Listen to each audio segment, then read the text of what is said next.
ตอนนี้เขาก็อยู่ไว้ที่วัดอะไรนะคะ ชื่อวัดอะไรนะคะวัดอะไรคะไม่เห็นลูกวัดอะไรนี้เราไปยืนหน่อยชื่อวัดอะไรคะอ้าวมีเผยละ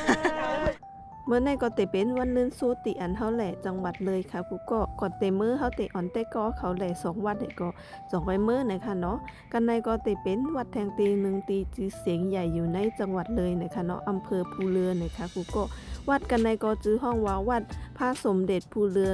มิ่งเมืองในค่ะนะอยู่ไว้ตีจังหวัดเลยอำเภอภูเรือค่ะนะผู้ก็วันในก็จื้อเสียงใหญ่น่ะในค่ะนะปอเผอตีมาแหล่จังหวัดเลยเนี่ยอย่าลืมมาแวะกะตีในนะคะวัดกันในเตสร้างไว้เป็นไม้หลายๆในคณะห้างดีนานะคะเพราะว่ามีกอง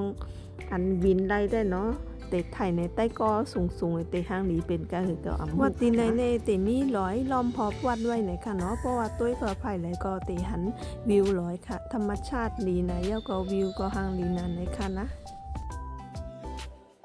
ตอนนี้เขาก็อยู่ไว้ตี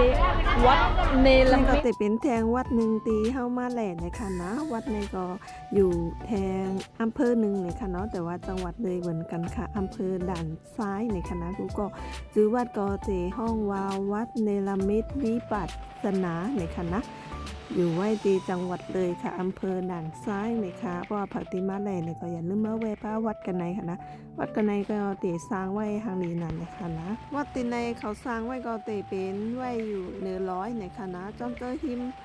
พร้อมจะนั่นก็บ่ว่าเฮาต้วยกว่าในก็เตะพันลอยหลายๆค่ะนะคลิปมาแหล่จังหวัดเลยก็เย้ากว่าตีในเย้านะคะฝากแต่ก็เขากดไลค์กดแชร์กดติดตามปันพองในค่ะนะยินจมใหญ่ๆน้ำติดเข้ามาปั่นเอ็นปันแห้งค่ะคลิปหน้ามาติดกว่าเลยกันเลยก็ติดลงแหนแต่ก็แข็งเลยค่ะ